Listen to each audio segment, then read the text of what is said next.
이번 시간에는 배출가스 장치 점검, 진단, 조정하기에 대해서 학습하겠습니다. 오늘의 학습 내용은 NCS 학습 모듈 배출가스 장치 정비에 3페이지부터 25페이지에서 확인하실 수 있습니다. 엔진은 심장이다. 자동차 엔진 정비 시간입니다. 안녕하세요. 엔진만 보면 심장이 두근두근거리는 아나운서 이지입니다. 안녕하세요. 자동차 엔진 정비 나에게 맡겨라. 백광렬입니다. 선생님, 오늘은 어떤 장치를 정비하게 되나요? 예. 오늘은 조선시대 왕으로 치면 매화와 관련 있는 장치에 대해서 알아볼 것입니다. 조선시대 왕의 매화라면 대변이니까 배출과 관련된 장치군요. 예, 맞습니다. 배출가스 장치를 점검, 진단, 조정해 볼 것입니다. 자동차 배출가스라면 환경과도 밀접한 관계가 있잖아요. 당연하죠. 자동차에서 배출되는 배기가스 성분 중에는 지구 환경에 문제를 발생시키는 성분이 있기 때문이죠. 대표적으로는 어떤 성분일까요?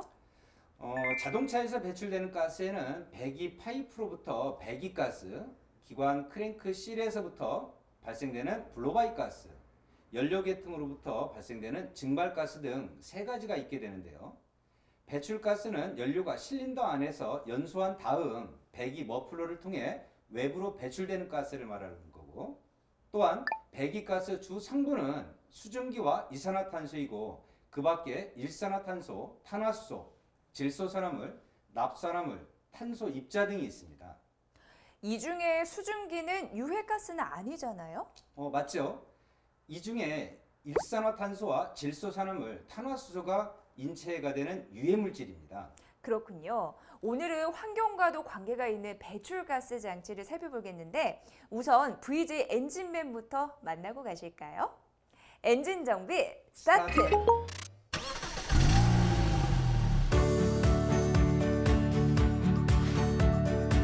배기가스 장치 고장, 이럴 때 의심해보자. 배기가스 장치에 문제가 있는 차량이 있다고 해 의정부로 향했다. 문제의 차량 발견!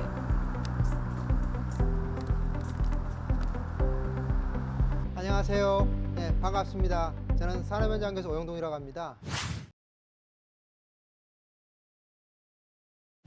차량 운전 중에 계기판에 고장 경고등이 뜨는 경우가 있습니다. 그럴 경우에는 배기가스의 고장이라고 판단하시면 되겠는데요.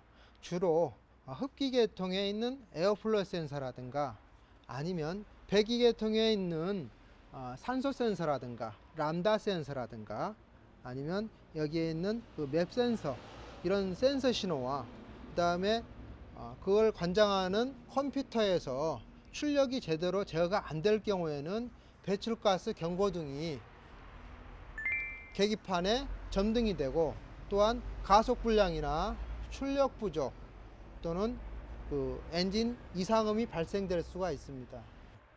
주로 경고등이 뜰 경우에는 진단 장비를 이용하셔서 OB 커넥터에 장착하고 현재 고장 코드가 어떤 고장을 띄우고 있으며 센서 데이터가 어느 만큼의 센서 데이터가 작동 중인지, 또한 그 출력 쪽에 정상적인 출력이 되고 있는지 그런 부분을 점검해야 됩니다. 중요한 부위의 고장일 경우에는 림프홈, 페일 림프홈이라고 해서 출력 제한이 걸려서 2000rpm 이상 제한이 돼서 가속이 더 이상 안 되는 경우가 있습니다. 일종의 안전장치죠. 아하, 이럴 때 배기가스 장치 정비를 받아야겠네요. 스튜디오 받아주세요. 저런 현상을 보일 때 배출가스 장치 쪽에 문제가 있다라고 의심을 할 수 있군요. 그럼 이제 본격적으로 배출가스 장치 정비 방법에 대해서 알아봐야겠죠? 오늘의 NCS 어떻게 될까요? 예, 제가 영상을 준비해 두었습니다. 영상을 보시죠. 오늘 배울 내용의 NCS 정보를 확인합니다. 우리는 이 중 배출가스 장치 점검, 진단, 조정에 대해서 알아보고자 합니다. 오늘 여러분은 배출가스 장치 정비 중 점검, 진단, 조정하는 방법에 대해 학습하시게 되실 겁니다. 그리고 오늘 학습을 마치시면 정비 지침서에 따라 배출가스 장치를 숙지하여 배출가스 관련 장치의 작동 상태를 파악할 수 있고 배출가스 장치 점검 시 안전작업 절차에 따라 수행할 수 있으며 정비 지침서에 따라 배출가스 장치의 세부 점검 목록을 확인하여 고장 원인을 파악할 수 있습니다. 그리고 정비 지침서에 따라 고장 진단 장비를 사용하여 배출가스 장치의 고장 원인을 분석할 수 있고 차종에 따라 배출가스의 분석을 통해 규정값을 확인하여 초기 설정 범위값으로 조정할 수 있으며 정비 지침서에 따라 진단 장비를 활용하여 배출가스 장치가 정상적으로 작동될 수 있도록 준비할 수 있습니다. 마지막으로 정비 지침서에 따라 배출가스 분석을 통해 관련 부품을 조정할 수 있습니다. 이와 같은 학습 목표를 이루기 위해 여러분은 배출가스 장치에 대해 살펴보고 PCV 밸브, 분리도 호스, 퍼지 컨트롤 솔레노이드 밸브, 캐니스터 등의 구성품을 점검해보고 자기 진단기를 활용한 센서 점검을 학습해 보도록 하겠습니다. 그리고 선수학습으로는 과급장치 정비, 흡배기 장치 정비, 연료장치 정비, 자동차 엔진 정비, 장비 유지 보수에 대해 학습하시면 좋습니다. 마지막으로 핵심 용어로는 배출가스 장치, 센서, 엔진 컨트롤 모듈, 진단 장비, 엔진, 촉매, 공연비가 있습니다. PCV, PCSV, 캐니스터처럼 생소한 장치를 또 알게 된다니 설렙니다. 새로운 것을 알게 될 때에 그 좋은 설레임을 갖고 함께 가보시겠습니다. 네, 그럼 시작해 볼게요. 본격적으로 엔진 정비 스타트.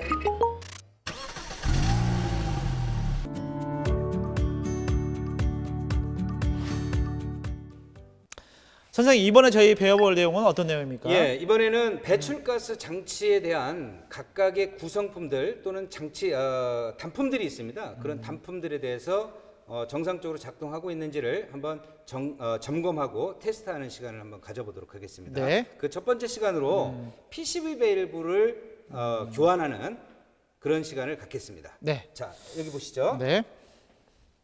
자, 이게 그러니까 우리가 지금 탈거해야 될 PCV 밸브라고 하는 거죠. 포지티브 크랭크케이스 벤틸레이션. 그래서 블로바이 가스를 이렇게 해서 이쪽으로 유입시키고 그 다음에 이것을 우리는 서지 탱크라고 하는데 이 서지 탱크로 블로바이 가스를 유입시킨 상태에서 연소실로 집어넣고 다시 연소하겠다.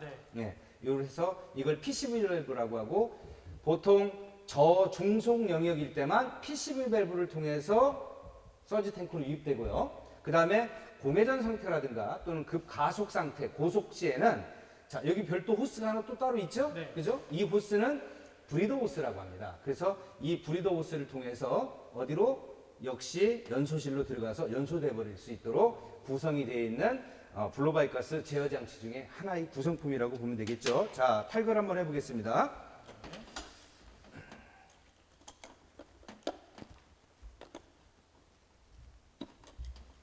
먼저 호스를 좀 제거를 했고요.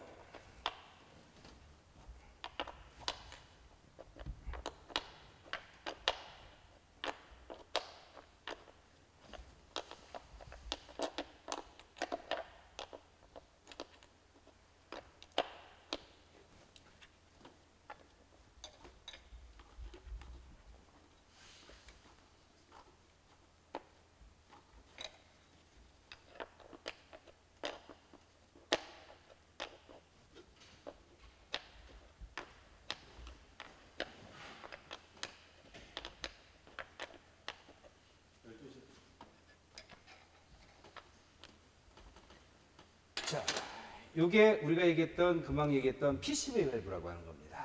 그래서 PCV 밸브를 이렇게 해서 탈거를 하고 조립은 자 이제 원 상태로 조립을 시켜 보겠습니다.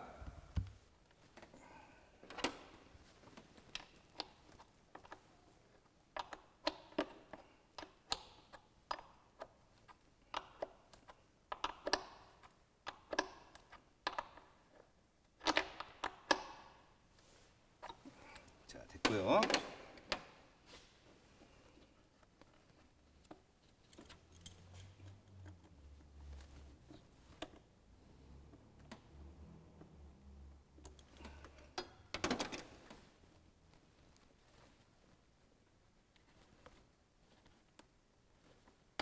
네. 이렇게 하면 조립이 끝났죠. 네.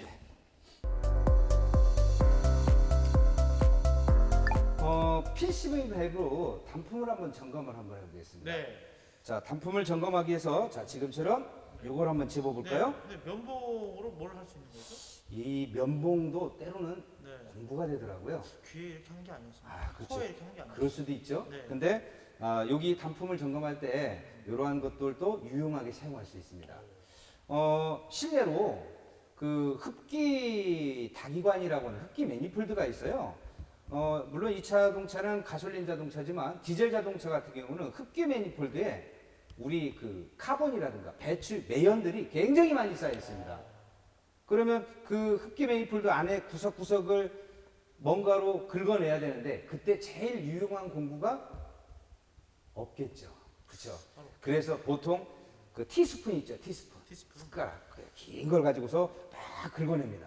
그럼 막 한 숟갈, 두 숟갈 이만큼씩 나올 거예요. 그래서 숟가락도 어떻게 보면 특수공구다. 네. 그렇죠? 네. 자, 여기 있는 면봉이 있습니다. 면봉을 가지고서 이 부분을 눌러보죠. 이렇게 눌러서 안에 스프링이 있습니다. 스프링의 신축작용이 정확하게 되어 있는지 이것들을 우리가 확인을 하는데, 자, 한번 이렇게 해서 한번 해보실래요? 스프링이 안에 이게 느껴지나요? 있네요. 그죠? 네. 네. 튀기 나오는데요? 스프링이 신축작용이 있고, 자, 요 매체는요, 자, 이쪽은, 이쪽 끝은 서지 탱크 쪽으로 연결되고요. 이쪽 끝은 로컴 커버에 연결되어 있습니다. 그래서 공기를 이쪽에서 굉장히 많은 힘으로 확 빨아들이면 밸브가 오히려 확 막혀버리는 거예요. 그래서 빨려 들어가지 못하고, 또 여기서 빨아들이는 힘이 없으면 지금 스프링이 이쪽을 밀고 있죠. 밀고 있기 때문에 밸브가 닫혀서 역시 들어가지 못하는 거죠. 그래서 이쪽에서 빠는 힘이 너무 강하게, 부압이 너무 크게 작용해서 이쪽에서 강한 힘으로 빨아들여도 막히게 되는 거고, 빨아들이는 힘이 아예 없으면 역시 이 반대쪽이 막히니까 통과하지 못하게 하고, 그래서 중저속 영역일 때만 이 PCV 밸브를 통해서 블로바이 가스가 연소실로 유입되는 그런 과정을 나타내는 밸브라고 보시면 되겠죠. 그래서 단품으로는 이렇게 점검을 합니다. 자, 이번에는 어떤 실습을 함께 해볼까요? 예, 퍼지 컨트롤 솔레노이드 밸브라고 하는 것입니다. PCSV, 퍼지 컨트롤 솔레노이드 밸브. 네. 자, 이게 어디에 들어가는 거냐면, 우리 캐니스터라고 하는 것을 공부했습니다. 캐니스터라고 하는 것이 있고, 캐니스터에 저장이 되어 있던 가스를, 증발가스를 연소실로 집어 넣을 거예요. 근데 캐니스터하고 연소실 사이에 아무런 제어하는 매체가 없으면 상시 그냥 빨려 들어가고, 또는 아무것도 없는 그 캐니스터에 아무것도 없는 가스, 그냥 공기만 빨려 들어갈 수도 있겠죠. 그래서 거기에 이런 진공 호스가 이렇게 꼽힐 수 있는 곳이 만들어져 있고요. 지금처럼 이렇게 커넥터 잭이 연결이 돼 있게 만들어져 있습니다. 그래서 얘는 신호를 주면, 전기적인 신호가 주면 이 밸브는 얘와 얘가 지금 막혀 있어요. 막혀 있습니다. 그래서 전기적인 신호가 공급이 되면 얘는 자석이 되고, 그 자석 성질에 의해서 로드가 이렇게 내려가겠죠. 이렇게 내려가면서 얘와 얘의 라인을 막고 있던 밸브가 얘가 내려가면서 열리게 되는 겁니다. 그래서 열리면서 결국은 증발가스가 포집되어 있던 캐니스터에 있던 그 증발가스가 이렇게 해서 연소실로 들어갈 수 있도록 컨트롤해주는 솔레노이드 밸브를 우리는 퍼지 컨트롤 솔레노이드 밸브라고 하죠. 그래서 요 매체의 점검은 어떻게 하는 건지 요거에 대해서 한번 알아보도록 하겠습니다. 네. 예. 자, 점검하는 첫 번째 순서는 어떻게 되죠? 예. 지금 여기 보시는, 자, 이것을 우리는 핸드 진공 펌프라고 하죠. 그래서 핸드 진공 펌프가 있고요. 자, 여기가 진공이 가해진 상태에서 얘를 작동을 시키면 게이지 값이 올라가게끔 이렇게 구성이 되어 있습니다. 자, 그래서 이거 좀 잠깐 집어주시고요. 자, 지금 진공을 한번 가해 보시겠습니까? 네. 예. 자, 진공이 가해지나요? 네, 압력이 올라가고 있습니다. 예. 자, 우리 학습하시는 분들도 한번 볼 수 네, 있도록 네. 자, 이렇게 지금 자, 원 상태는 이렇게 돼 있었죠. 이렇게 돼 있었는데, 자, 얘를 진공을 가하겠습니다. 진공을 가하면 압력계가 올라가는 것이 보이시죠? 자, 이 상태에서, 자, 이거 잠깐 한번 네. 이렇게 잡고 한번 계시고요. 네. 자, 그러면 아까도 얘기했지만 여기에 전원이 공급이 되면 이 구멍이 열린다라고 했었잖아요. 네. 전원을 주면 열리면 진공이 어떻게 될까요? 열리면 쭉 해제가 되겠죠. 그렇죠. 원 상태로 되돌아가겠죠. 자, 그러면 제가 여기다가 전원을 한번 연결해 보겠습니다. 네. 굳이 자, 요것을 단품 점검할 때는 이쪽이 플러스, 이쪽이 플러스 뭐 의미 없습니다. 네. 그냥 갖다가 편하신 쪽에다가 설치해서 대주면 돼요. 그래요? 근데 우리 색깔이 이쪽이 빨간색이고 네. 이쪽이 검은색이니까 네. 자, 빨간색은 플러스에다 대주고요. 네. 마이너스는 검은색 선을 대줬을 때 자, 여기 한번 볼까요? 게이지 한번 보겠습니다. 게이지. 자, 진공이 쑥 빠져버리죠. 네. 다시 한번 해볼까요? 예, 압력을 한번 가해 보세요. 또 압력 가해지죠? 네. 맞나요? 됐습니다. 압력 가해진 상태에서 자, 전원 갖다 연결해 볼까요? 네. 자, 연결하는 순간 자, 오. 그렇죠? 그래서 진공이 해제가 된다는 얘기예요. 네. 그러면 제가 여기다 전원을 주고 있는 상태에서 진공을 가면 어떻게 될까요? 진공이 가해지지가 않겠죠. 않겠죠. 네. 그렇죠? 네. 자, 지금 한번 볼까요? 지금 지금 압력이 지금 차 있죠. 진공이 네. 가해져 네. 있죠. 네. 자, 해제를 한번 시켜보겠습니다. 해제시켰고 그 상태에서 진공 한번 가해보세요.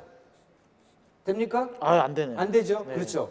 자, 얘는 지금 항상 열려 있는 상태가 되는 거죠. 그래서 퍼지 컨트롤 소리드 밸브는 이렇게 전원을 인가시켜서 네. 진공이 가해지는지 진공이 해제가 되는지 네. 이런 것들을 우리가 테스트해서 이 퍼지 컨트롤 소리드 밸브가 정상적으로 지금 작동을 하고 있구나 라고 하는 것들을 체크해 보는 거죠. 자, 체어를 한번 주시고 네. 이거 한번 갖다 연결 한번 해보시겠어요? 네. 그러면 제가 한번 해보겠는데 이거 예. 전기 안 통하죠? 괜찮죠? 저한테는 예, 안 죽습니다. 아무렇지도 않죠? 예, 전혀 문제 없습니다. 자, 그럼 예. 제가 한번 해보도록 하겠습니다. 자, 이 하고 아이고, 우리 지금 사기꾼이 이렇게 하고 아우 있습니다. 갑자기 확 올라오는데요? 아우, 죄송합니다. 네. 사기꾼이라는 표현을 써서. 자, 여러분들 원래는 아무렇지도 않습니다. 예. 여러분들 그냥 예, 다시 한번. 자, 제가 지금 진공을 좀 가하겠습니다. 네. 예. 놓고 예. 자, 해제가 됐죠. 해제됐습니다. 예, 그 상태에서 제가 한번 네. 진공을 가해 볼게요. 네. 역시 진공이 가해지지가 않습니다. 네. 그래서 퍼지 컨트롤 소리드 밸브를 점검하는 방법은 이런 식으로 점검을 하게끔 돼 있습니다. 예. 네, 그럼 알겠습니다. 우리 선생님과 함께 이 PCSV 함께 점검하는 방법에 대해서 함께 배워봤습니다.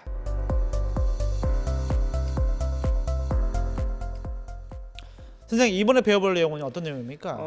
배출가스 관련해서 산소 센서라고 하는 게 있어요. 네. 이 산소 센서라고 하는 것이 어떤 역할을 하는 거냐면 우리 삼원 촉매 장치라고 하는 것이 있거든요. 이 삼원 촉매 장치라고 하는 것의 정화율이 가장 좋을 때가 언제냐? 연소실에서 이론 공연비로 연소할 때가 가장 좋습니다. 네. 이론 공연비라고 하는 것은 우리 일반적으로 공기와 연료의 비율을 의미하는데 공기가 약 14.7kg일 때 연료 1kg을 완전 연소하는 데 필요한 공기량이라고 보는 거죠. 그래서 우리가 공기와 연료의 비율 해서 이론 공연비에서 보통 14.7대 1 이것을 우리는 이론 공연비라고 하죠. 근데 이론 공연비로 연소할 때 삼원 촉매 장치라고 하는 것의 정화율이 아주 우수해지는데 이론 공연비로 연소하는지 안 하는지를 누군가 하나는 모니터링을 해야 된다는 얘기죠. 그 모니터링하는 센서가 산소 센서라고 하는 거고 배기관에 산소 센서가 설치가 돼 있고요. 그 산소 센서가 농후하냐 희박하냐 이런 것들을 검출을 하게 되는 거죠. 그래서 농후하면 컴퓨터로 신호를 보내겠죠. 컴퓨터로 보내서 지금 농후하게 연소합니다. 판단을 하고 컴퓨터에 신호를 보내면 컴퓨터는 그래요? 내가 그러면 연료를 조금 적게 분사를 시켜서 약간 희박하게 만들겠죠. 그러다가 그 신호가 또 산소 센서가 지금은 희박합니다 라고 또 컴퓨터로 또 신호를 보냅니다. 그러면 산소 센서는 그 신호가 컴퓨터로 들어간 신호에 의해서 컴퓨터는 이제 다시 연료 분사량을 좀 더 증가시켜서 약간 농후하게 만드는 거죠. 이 작용을 계속적으로 연속적으로 합니다. 그래서 일종의 이론 공연비가 될 수 있도록 피드백 신호를 제공해주는 센서, 그 O2 센서라고 하는 건데 그 산소 센서의 상태값을 자기 진단기를 통해서 한번 점검을 한번 해보겠습니다. 네. 자, 산소 센서를 점검하기 전에 먼저 시동을 좀 걸어야겠는데, 자, 선생님 시동 좀 한번 걸어주세요. 네. 자, 시동 거셨으면 이쪽으로 오십시오. 네. 예.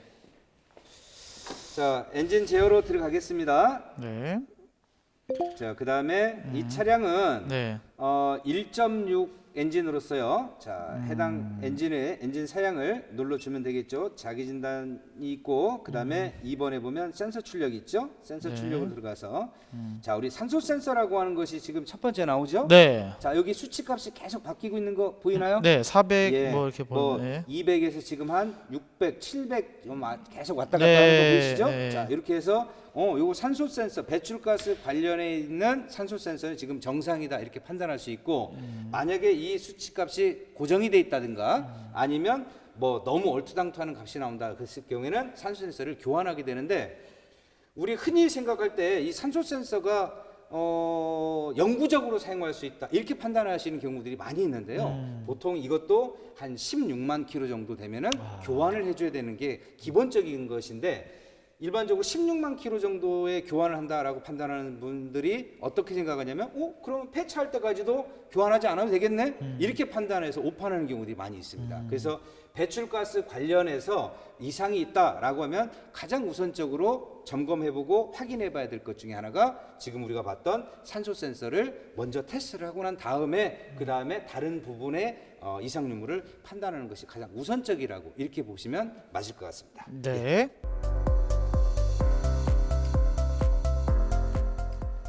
자, 선생님 여기 예. 앞에 예. 보니까 얼핏 보면 예. 이게 좀 미사일 불발탄 같기도 하고요. 예, 예. 조금 무서운 느낌도 나는데 예, 예. 이게 도대체 뭡니까?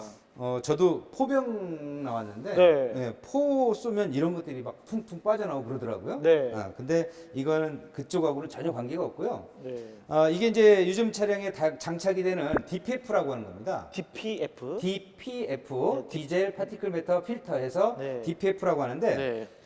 배기가스를 우리 현수 씨 디젤 엔진 뒤에 쫓아가다 보면 앞에 디젤 엔진이 있습니다. 네. 내가 뒤에서 막 쫓아가다 보면 제일 낭패가 뭐죠? 새카만 연기를 품고 가죠, 이놈이. 디젤. 네. 그렇죠. 네. 앞에 차가 새카만 매연을 품고 갑니다. 그 매연의 하나 입자, 매연 덩어리 네. 이걸 보고 우리는 파티클 매터에서 PM이라고 그래요. PM. 그게 이제 육안상으로 붕 밟으니까 새카맣게 나오는 거죠. 그래서 이런 것들이 그 인체를 흡입했을 경우에 뭐 폐암까지 유발한다라고 하는 그런 보고도 지금 돼 있습니다. 그래요? 그래서 이런 그 PM이라고 하는 것을 우리 흔히 얘기하면 매연이라고 하는 거겠죠. 그런 매연을 저감시켜주는 저감 장치라고 보시면 될 것 같아요. 그래서 지금 가속 페달을 밟으면 배기가스가 이쪽으로 들어옵니다. 이쪽으로 들어와서 자, 여기 있는 DOC 촉매라고 하는 것을 거치고 얘가 DPF라고 하는 것을 거쳐서 빠져나가게 되는데 얘는 일종의 거름망 역할을 하는 매체라고 보시면 돼요. 그래서 가스상의 물질은 이 DPF를 거쳐서 그냥 가스상의 물질은 외부로 빠져나오고 아까 그 덩어리 있던 그 PM이라고 하는 매연이라고 하는 것들 입자만 여기에 채곡 쌓이겠죠.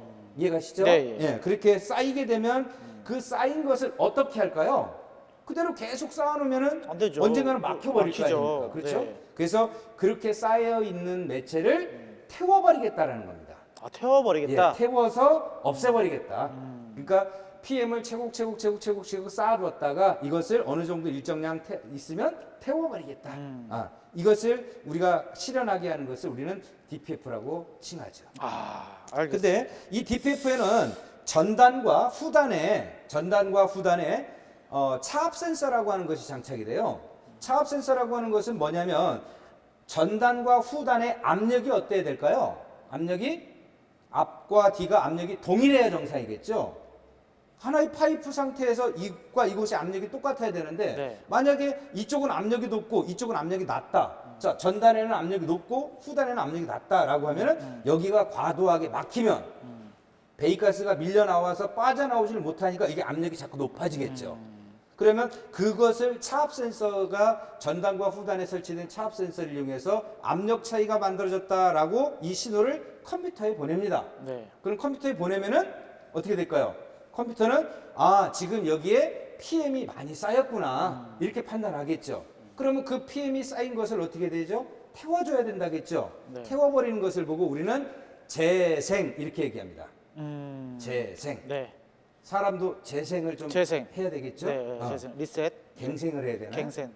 리셋. 자, 어쨌든 입자상 물질인 PM을 지금 포집을 해놨고 네. 그 포집한 것을 어떻게 해요? 태워버려야 됩니다. 그걸 보고 우리는 재생이라고 하죠. 그래서 재생하는 방법에는 여러 가지 방법들이 있습니다. 그 여러 가지 방법 중에 하나가 대표적으로 지금과 같은 진단기를 이용해서 재생하는 방법이 있고요. 그 다음에 그럼 진단기로 사람이 매번 그 재생을 해줘야 되느냐? 그렇지는 않겠죠. 뭔가 좀 번거로울 수 있습니다. 어떤 방법이 있습니까? 그래서 네. 컴퓨터는 아까 얘기했던 차압 센서의 신호가 컴퓨터로 들어가죠. 그래서 전단의 차압이 높고 후단의 차압이 낮다.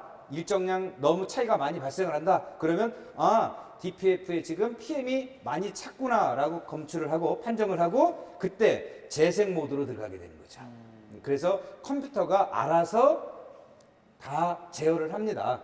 그러나 혹여나 그것이 제대로 완벽하게 되지 않았을 때는 인위적으로 재생을 시켜줄 필요가 있겠더라. 그래서 금방 얘기했던 이러한 스캐너를 이용해서 재생하는 그런 방법도 사용되고 있고요. 그 다음에 그러면 컴퓨터가 강제로 재생하는 방법이 있었고요. 그죠? 그 다음에 스캐너를 이용해서 재생하는 방법이 있었고, 그 다음에 얘는 또 한 가지 재생하는 방법이 있다라고 하면은 일정 주행거리마다 굳이 차압 센서의 신호가 없어도 얘는 일정 주행거리마다 예를 들어서 자 처음 출발해서 1000km를 주행했어요. 근데 차압 센서의 신호도 없었고 별도로 재생해주도 안 했다. 그러면은 컴퓨터가 알아서 재생 모드로 들어가는 경우도 있습니다. 그래서 일정 주행거리마다 한 번씩 재생하거나 아니면 차압 센서의 신호가 들어왔을 때 그때 재생해주거나 아니면 사람이 강제적으로 재생을 해주는 그런 방법으로 재생이라고 하는 것이 이루어지는 거죠. 네. 자, 이렇게 해서 DPF라고 하는 것은 그러한 역할로서 PM을 저감시켜주는 저감장치다. 이렇게 해서 공부하시면 적당한 표현 방법으로 맞을 것 같습니다. 네, 지금까지 선생님과 함께 이 DPF의 역할에 대해서 함께 배워봤습니다. 지금까지 배출가스 장치 점검 진단 조정에 대해서 알아봤는데요. 아주 간단한 면봉이 점검 진단의 도구가 될 수 있다는 거 기억에 남습니다. 정비에 스캐너와 같은 정확한 전자장비와 다양한 도구들이 사용되지만 필요에 따라 주변에 있는 간단한 도구들을 활용할 여지가 충분하니까요. 그렇군요. 이 점 꼭 기억하겠습니다. 그래서 더욱 아쉽지만 오늘 여기서 마무리하도록 하겠습니다. 여러분 감사합니다.